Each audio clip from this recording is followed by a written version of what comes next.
संतान प्राप्ति हेतु अंजना ने 12 वर्षों की कठिन तपस्या की और स्वयं महादेव ने एक भिक्षुक के रूप में अंजना की भक्ति की परीक्षा भी ली, जिसके उपरांत महादेव ने उनकी भक्ति से प्रभावित होकर वायुदेव द्वारा अपने अंश को अंजना तक पहुंचाया। गर्भ धारण करते ही अंजना के भीतर एक असाधारण शक्ति का विकास होने लगा। महाबली हनुमान ने अपनी लीला गर्भ काल में ही आरंभ कर दी थी। जन्म से पहले ही सभी देवी देवता और सप्त ऋषिगण उनकी रक्षा हेतु उपस्थित होने लगे। सभी देवियां अंजना की गोद भराई के लिए भी स्वयं उपस्थित हुईं, परंतु अंजना की खुशियों को दुष्ट वाली की दृष्टि लग चुकी थी, जिसने अजन्मे हनुमान को गर्भ में ही मारने की ठान ली थी और इसलिए उसने अंजना को विष से भरी खीर दी। आज मैं आपको बताऊंगा कि क्या हुआ जब अंजना ने विष का सेवन किया।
अंजने, ये अचानक क्या हो गया प्रिय?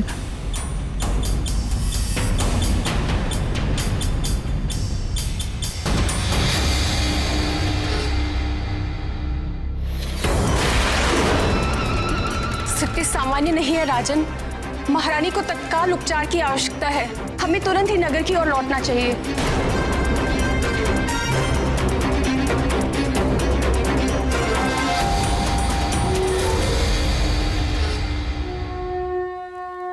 गर्भस्थ शिशु की हत्या करना महापाप है। ये दीर्घ काल तक नरक की यातना का भागी बनाता है। दुष्ट बाली हनुमान लला की हत्या को अपनी ओर से सुनिश्चित कर चुका था। महाराज, महारानी जी को विष दिया गया है।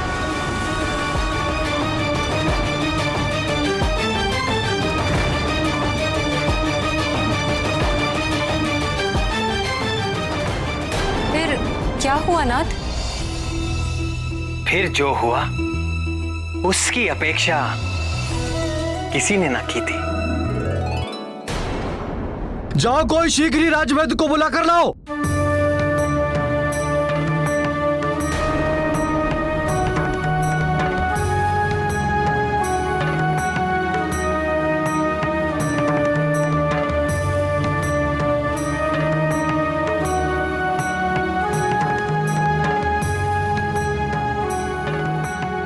राजन, कोई भी उपचार काम नहीं कर रहा। न जाने क्या होने वाला है। क्या होने वाला है? कुछ नहीं होने वाला है। कुछ नहीं हो सकता मेरी अंजना और मेरे पुत्र को। तुम खड़े खड़े देख क्या रही हो? चवर डुलाओ महारानी को।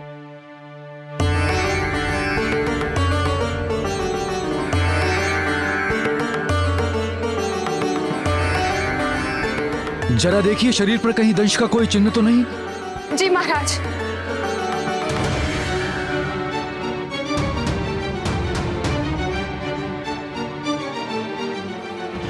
नहीं महाराज, कोई भी चिन्ह नहीं है। अर्थात ये किसी सर्ववृश्चिक या लूता का विष नहीं है।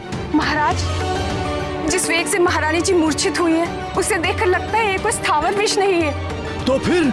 निश्चित ही ये कोई मिश्रित धातु से बना कृत्रिम विष है। जब तक विष की प्रवृत्ति निश्चित नहीं हो जाती, तब तक वमन की औषधि भी निश्चित नहीं की जा सकती। और जाइए, जाकर देखिए राजवैद्य क्यों नहीं आए अभी तक।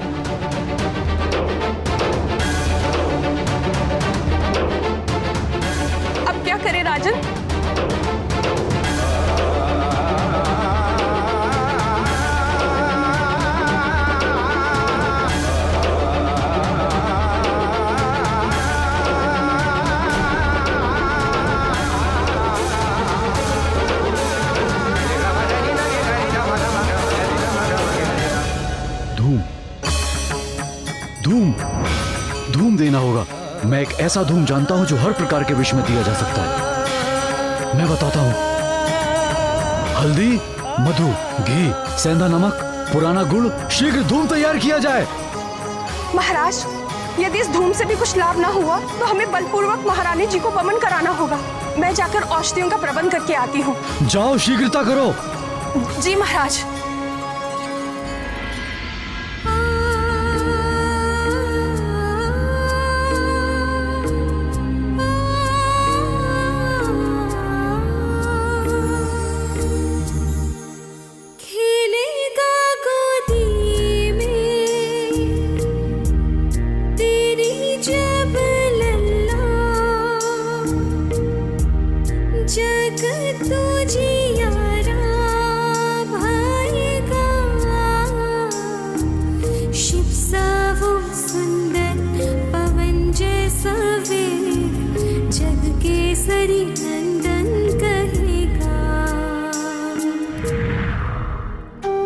तुम अपनी परीक्षा में सफल हुई पुत्री अंजना। तुम्हारा होने वाला पुत्र समस्त संसार में अपने बल और पराक्रम के कारण विख्यात होगा, परम भक्त होगा।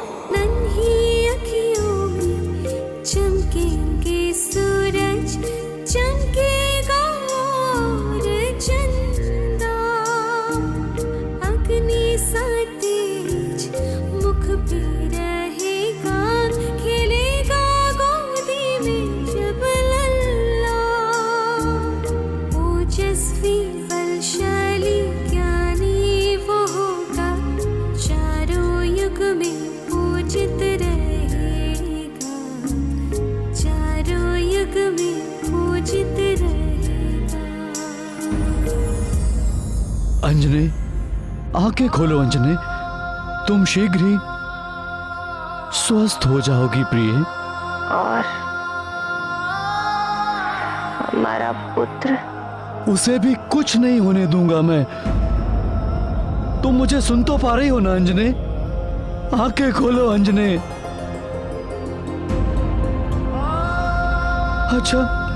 अच्छा ये बताओ, हमारा होने वाला पुत्र कैसा होगा प्रिय?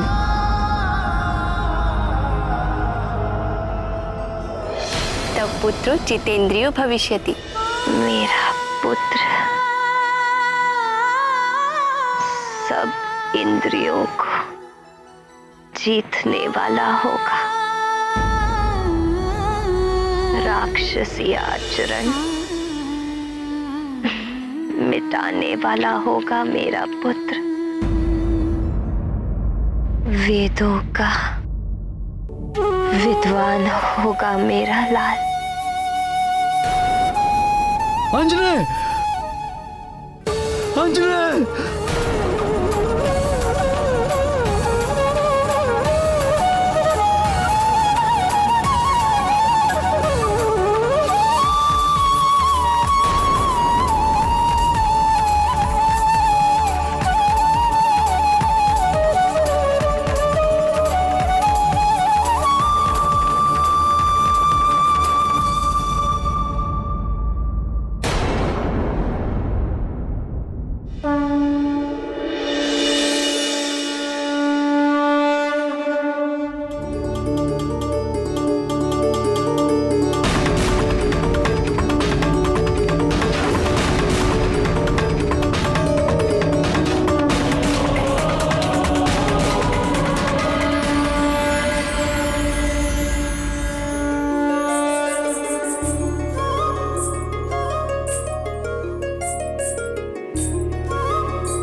मैं वामन की औषधियां ले आई। शीघ्र लाओ। किंतु महाराज, इन औषधियों से महारानी का उपचार हो पाएगा या नहीं, ये निश्चित नहीं है। आप स्वयं जाकर राजवैद्य को बुला लाएंगे तो अच्छा होगा। आप निश्चिंत रहिए महाराज, तब तक मैं महारानी जी का ध्यान रखती हूँ।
सर्वशक्ति समन्विते भयेभ्यस्त्राहि नो देवी दुर्गे देवी नमोस्तुते। रोगानशेषानपहंसि तुष्टा दृष्टा तु कामान् सकलान् अभीष्टान् त्वामाश्रितानां न विपन्नराणां त्वामाश्रिता ह्याश्रयतान् प्रयान्ति।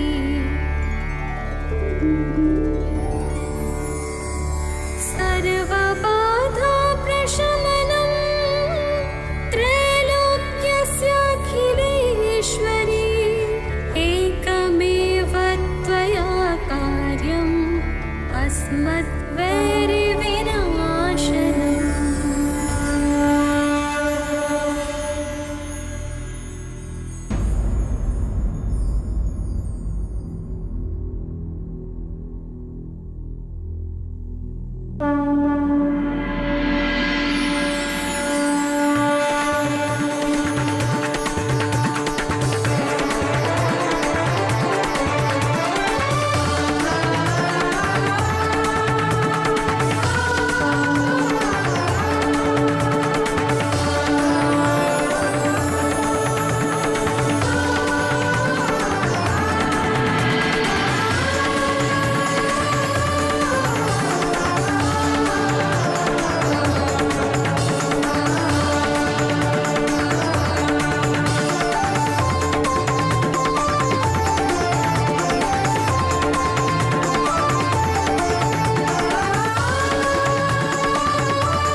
स्वामी, आप?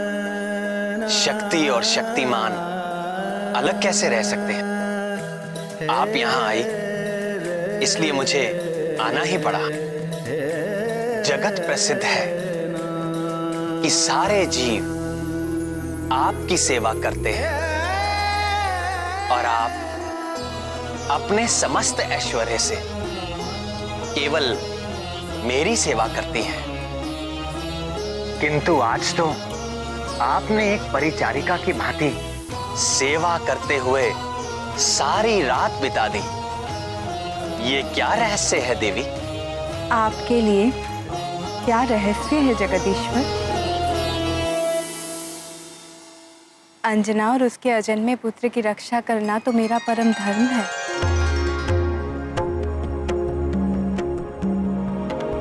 निश्चिंत हो जाइए भगवती, आपकी कृपा से अंजना के शिशु पर आई विपत्ति उसके लिए वरदान बन जाएगी।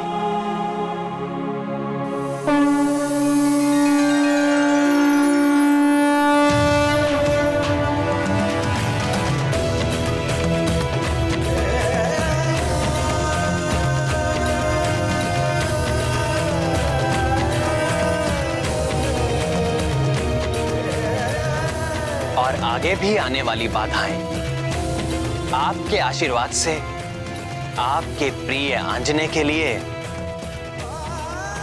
सफलता का द्वार बन जाएंगे।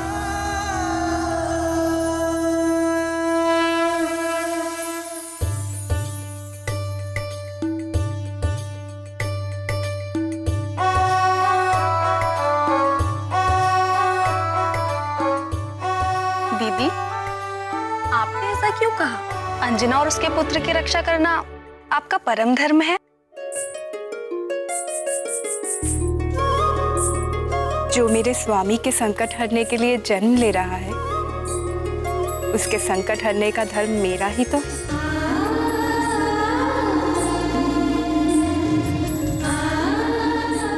उस रात सुमेरु पर्वत पर अंजना की परिचर्या करते हुए मैं अपने स्वामी की ही सेवा कर रही थी।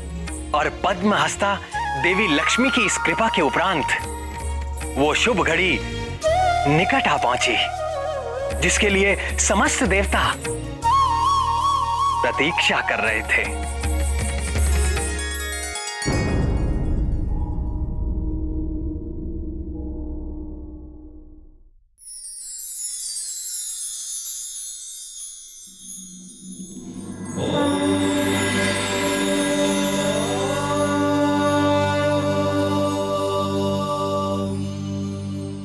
उठो अंजना।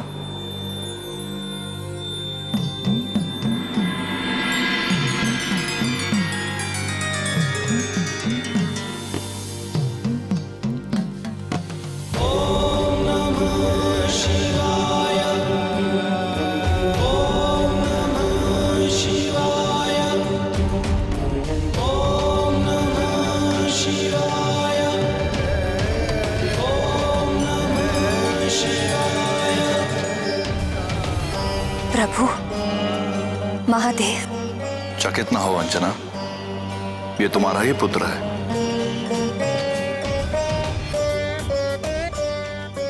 यह वही पुत्र है जिसके जन्म के हेतु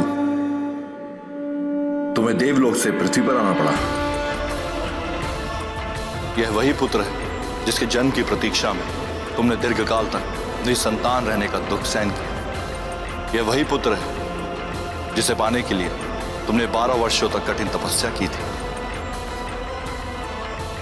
यह वही पुत्र है अंजना जो कमल नयन भगवान विष्णु के नर अवतार में परम सहयोगी बनने के लिए जन्म ले रहा है। तुम्हारे इस पुत्र के कारण युगों युगों तक तीनों लोगों में वानराज केसरी और तुम्हारा यशगान होगा। इस पुत्र के माध्यम से मैं स्वयं अपना तेज तुम्हें सौंप रहा हूं। ये लो, संभालो अपना पुत्र।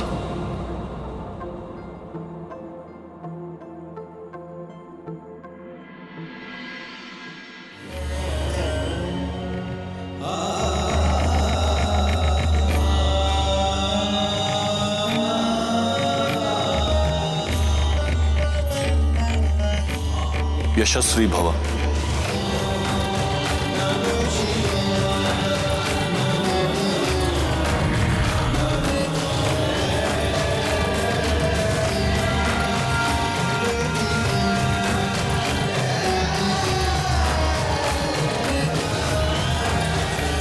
महादेव, भोलेनाथ, क्या हुआ अंजने? तुम ठीक तो हो? महादेव आए थे, मेरी गोद में दिया उसे, स्वयं अपने हाथों से। किसे? हमारे पुत्र को। इसका अर्थ जो स्वप्न हमने साथ मिलकर देखा था वो सत्य होने वाला है प्रिय।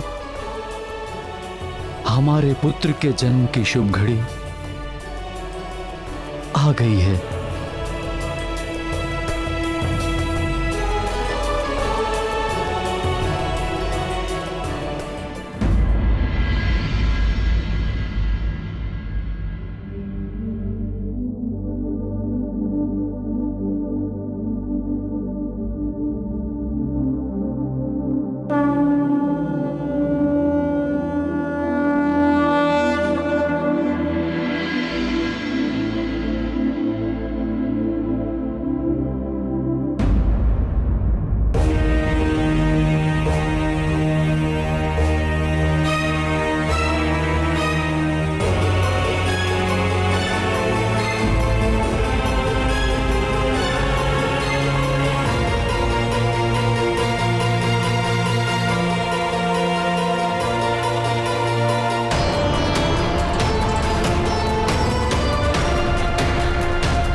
चैत्र शुक्ल पूर्णमासी, मघा नक्षत्र, मंगलवार, संकट मोचन महाबली हनुमान का मंगलकारी जन्म हुआ।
अंजने,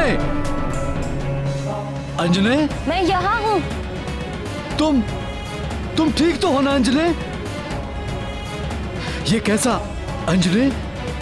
मुझे कुछ नहीं हुआ। किंतु ये कैसा अद्भुत प्रकाश है, मुझे कुछ दिखाई नहीं दे रहा है प्रिय। ये हमारे पुत्र का तेज है।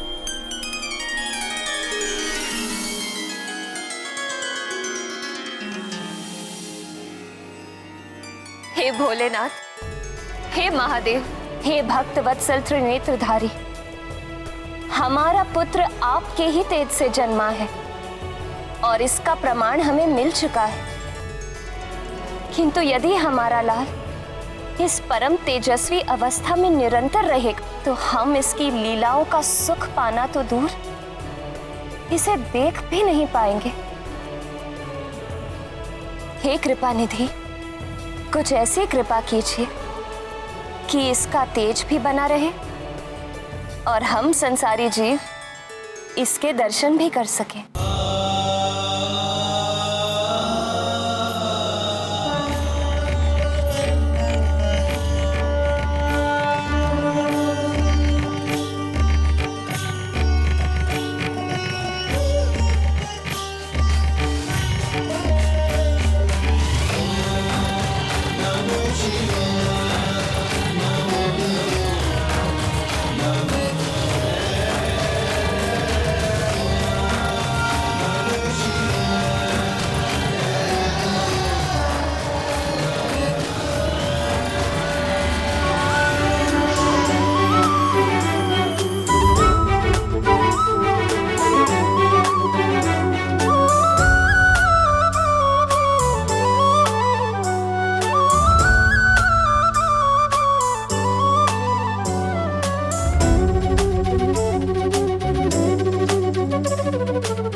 कठिन तपस्या और उससे भी अधिक वर्षों की प्रतीक्षा के पश्चात उन्हें पुत्र मिला था।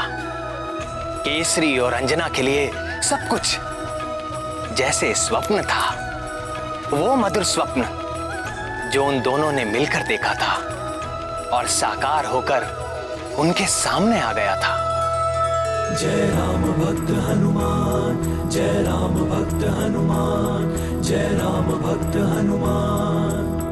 महादेव का तेज विशेष, प्रगट भयाले वानर वेश।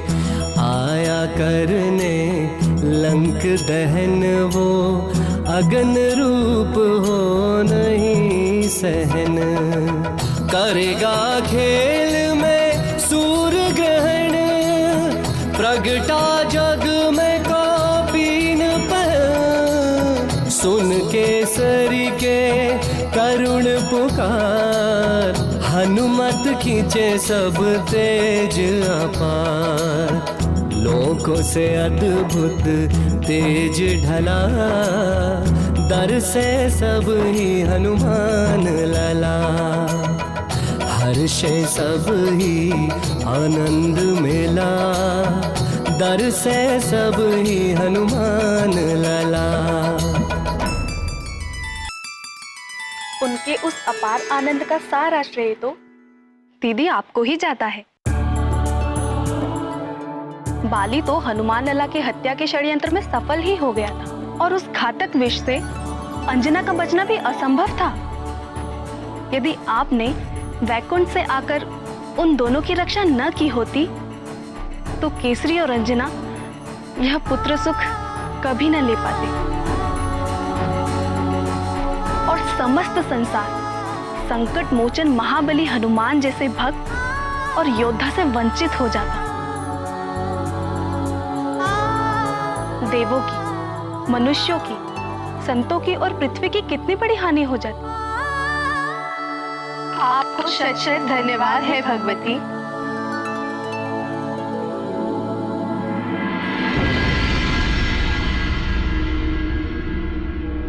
मेरा पुत्र,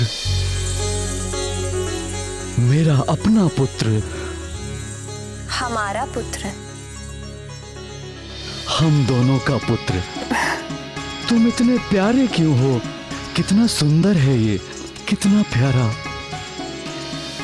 मैंने इतना सुंदर शिशु आज तक नहीं देखा।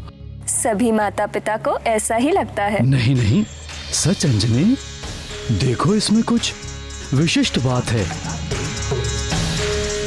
कितना अद्भुत है ये, कितना सुंदर, कितना प्यारा। क्या तुमने कभी देखा है इतना सुंदर शिशु? नहीं देखा।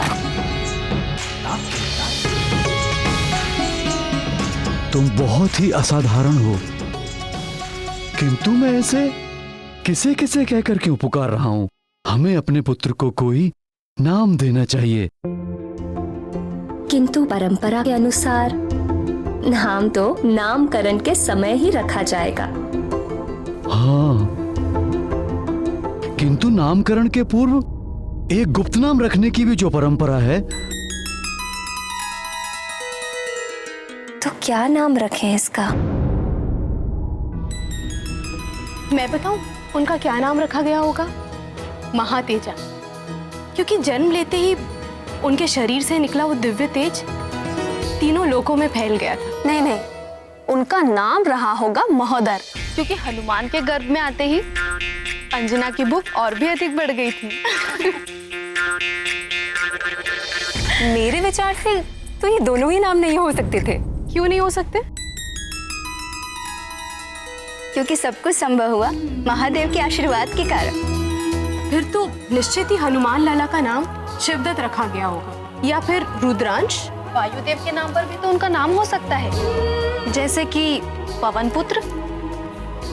नहीं नहीं, प्रथम नाम होगा, वो भी गुप्त नाम।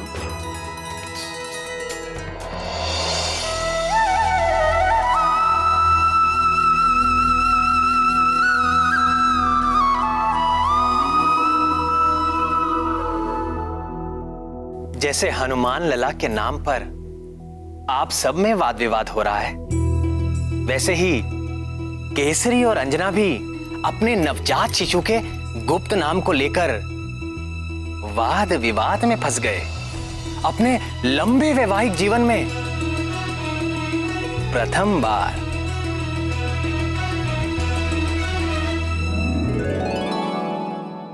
अरे तो फिर क्या नाम रखें अपने पुत्र का? इसके नाम से आपके बल, गुण और पराक्रम का पता चलना चाहिए। देखने में तो तुम्हारी तरह कोमल, सुंदर और सुखदाई है। इसका नाम तुम्हारे नाम पे आधारित होना चाहिए, शशिमुखे। कैसी बात कर रहे हैं आप? पुत्र होकर नाम में कोमलता? बात तो तुम ठीक कह रही हो। तो फिर इस केसरी नंदन का नाम तो आपके नाम से जुड़ा होना चाहिए। केसरी नंदन, ये नाम सुनने में कितना अच्छा लगता है। नहीं नहीं, तुमने इस पुत्र की प्राप्ति के लिए 12 वर्ष कठिन तपस्या की है। तुम्हारे इस विकट तप से भगवान भोले शंकर प्रसन्न हुए और हमें यह पुत्र रत्न प्राप्त हुआ। इसका नाम तुम्हारे नाम पे ही आधारित होना चाहिए। जो पुत्र हमें अंजना की तपस्या के फल स्वरूप मिला है, उसका नाम अंजने होना चाहिए। अंजने? नहीं नहीं नहीं। हाँ अंजने। अंजने में वो बात कहाँ? केसरी नंदन में आनंद आता है। अरे ये आनंद भी तो तुम्हारी तपस्या का परिणाम है। इसे हम अंजने ही पुकारेंगे। अंजने नहीं, केसरी नंदन। केसरी नंदन नहीं, अंजने पुकारेंगे हम इसे। अंजने नहीं, केसरी नंदन। केसरी नंदन नहीं, अंजने पुकारेंगे हम इसे। केसरी नंदन नहीं, अंजने होना चाहिए। अंजने नहीं, केसरी नंदन। अंजने। केसरी नंदन। केसरी नंदन। अंजने। केसरी नंदन। केसरी नंदन। इसे बार बार केसरी नंदन क्यों कह रहा हूँ? केसरी नंदन। श्रीमन नारायण नारायण हरे हरे। हे नाथ, नारद जी वहां भी पहुंच गए। और ये तो दुष्ट बाली को अजन्मे हनुमान लाला के प्राण लेने के लिए जाया था। केसरी और अंजना के पास जाने के पीछे देवर्षि का क्या उद्देश्य था प्राणवल्लभ? क्या कोई और षड्यंत्र होने वाला था? प्रणाम देवर्षि। आसन ग्रहण कीजिए मुनिवर। अरे आप कष्ट मत करिए माते, हम आपको कष्ट देने नहीं, हम तो आपके और आपके इस दिव्य पुत्र के दर्शन करने के लिए आए हैं। हमारे पास आओगे?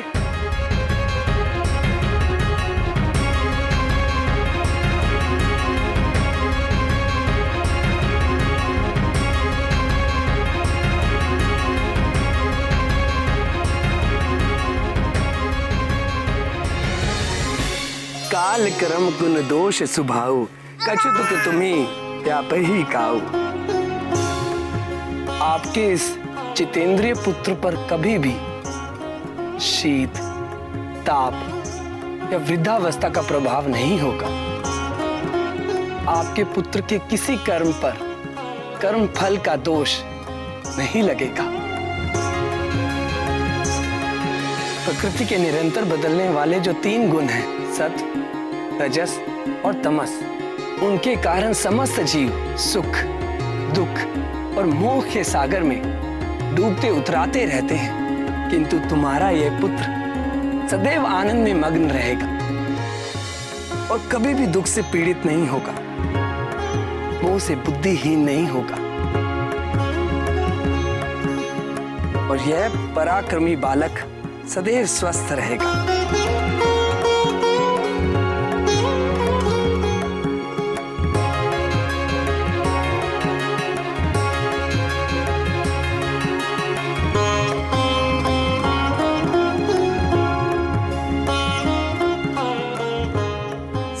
सर्व माया विभंजक, अर्थात सारी मायाओं को तोड़ने वाला।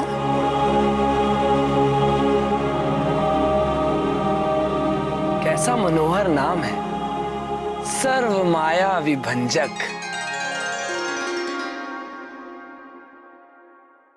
मेरे एक नाम को सुनकर आप दोनों घबराइए मत। आपके पुत्र के तो अनेक नाम होने वाले हैं।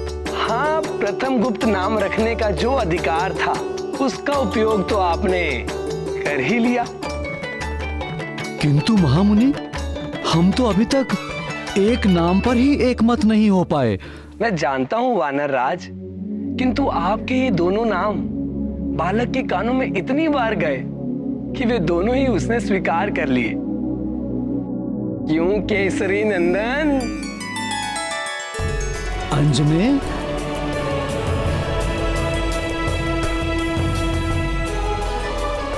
समस्या केवल एक है, आपके ये दोनों नाम गुप्त नहीं रहे। जहां नारद की उपस्थिति हो वहां कोई भी बात गुप्त कैसे रह सकती है। भजमन नारायण नारायण हरे हर। तुम्हारे इस विलक्षण बालक के ज्ञान, भक्ति व पराक्रम के दोनों नाम सारे जगत में और युगों युगों तक केसरी और अंजना के नामों का बार बार उच्चारण करेंगे।